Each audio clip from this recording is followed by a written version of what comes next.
अमावस्या की काली रात थी। तेज हवा चल रही थी।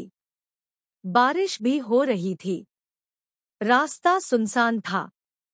चारों तरफ धूप अंधेरा छाया हुआ था। दूर दूर तक कोई नजर नहीं आ रहा था। जरा रुकिए, मैं आपको अपने बारे में बताना तो भूल गई। मैं प्रिया हूँ। एक सॉफ्टवेयर कंपनी में जनरल मैनेजर हूँ। इस शहर में अकेली रहती हूँ।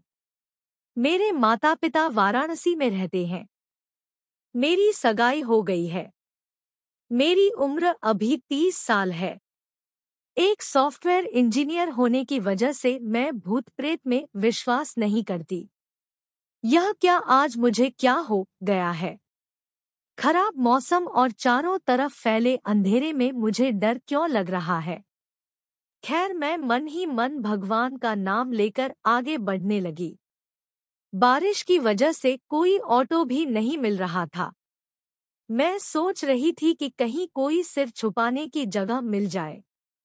इधर फोन की घंटी बजती ही जा रही थी। मैंने उसे पॉलिथिन में लपेट कर रख दिया था, इसलिए फोन भी उठा सकती थी। फोन भीगने का डर था। अभी 1 माह पहले ही 60,000 का नया फोन लिया था। चलते चलते 2 किमी पैदल चल चुकी थी। ऑफिस में दौड़ धूप की वजह से पहले ही थक गई थी। आज कंपनी के मालिक का दौरा जो था। कार खराब होने की वजह से सुबह भी ऑटो से जाना पड़ गया था। उस पर पैदल चलने से शरीर एकदम थक सा गया था। एक एक कदम चलना भारी पड़ रहा था। मुझे याद आने लगा कि 2 साल पहले ऐसी ही तूफानी रात में तो मैं समीर, जो अब मेरा मंगेतर है, से मिली थी। तब भी ऐसे ही हालात थे। समीर ने मुझे घर पहुंचाया था। पहली ही मुलाकात में, पहली ही नजर में हम दोनों में प्यार हो गया था। समीर ने बताया था कि उसके माता पिता अब इस दुनिया में नहीं हैं। इसके बाद हम दोनों में रोज घंटों बात होने लगी। समीर मेरे माता पिता से मिला। उनको भी समीर पसंद आ गया था। उन्होंने समीर के साथ मेरी सगाई भी करवा दी। इधर कुछ दिनों से समीर का फोन न आने से मैं बहुत परेशान थी।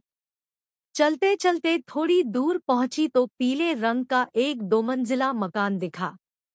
उस घर से रोशनी आ रही थी।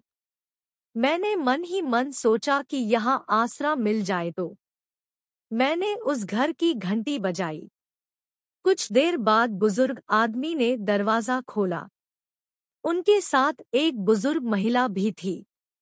मुझे देखती ही उन्होंने कहा कि बेटी, तुम तो बहुत भीग गई हो, अंदर आ जाओ। बुजुर्ग महिला ने कहा कि मैं कपड़े दे देती हूँ। मैं अंदर चली गई। घर में हर चीज करीने से सजा था। फिर भी महसूस हो रहा था कि कुछ कमी है यहाँ। बुजुर्ग दंपति के चेहरे उदास थे। खैर, बुजुर्ग महिला कपड़े लेकर आईं। वे कपड़े शायद उनकी पोती के थे, जो शायद मेरी ही उम्र की होगी। मैंने उनसे कहा कि मैं आपको दादी कह सकती हूँ। मेरी दादी भी बिल्कुल आपकी तरह ही है। उन्होंने कहा कि क्यों नहीं। मैंने कहा, दादी आपके साथ और कौन कौन रहता है? वह बोली, अब इस घर में हमारे अलावा कोई और नहीं रहता है। एक पोती शिवानी है, जो कनाडा पढ़ती है। साल भर में एक बार आ जाती है। मैंने पूछा कि आपके बेटे भू कहाँ रहते हैं? यह सुनते ही दादी की आंखों से आंसू बहने लगे। दादाजी की भी आंखें नम हो गई। उन्होंने बताया कि उनके बेटे और बहू की 2 साल पहले हादसे में मौत हो गई। उसी हादसे में हमारे पोते समीर की भी मौत हो गई। समीर नाम सुनते ही मैं चौंक गई। तभी दादी ने अपने बेटे भू और पोते की फोटो मुझे दे दी। फोटो देखते ही मुझे जैसे करंट लग गया। उसमें समीर भी खड़ा था। मैं स्तब्ध सी रह गई। क्या जिस समीर से मैं 2 साल से प्यार कर रही हूँ, उसकी 2 साल पहले ही मौत हो गई थी। मैं समीर के रूह से प्यार करती थी। मुझे याद आने लगा कि समीर से जब भी फोटो साथ खिंचाने की बात करती थी, वह मना कर देता था। मैंने बचपन में सुना था कि भूत या आत्मा की फोटो खींचने पर नहीं आती है। मैं हैरान और परेशान थी। मैंने उसी समय फोन पर यह बात माँ और पिताजी को बताई। मैंने दादा और दादी को बताई।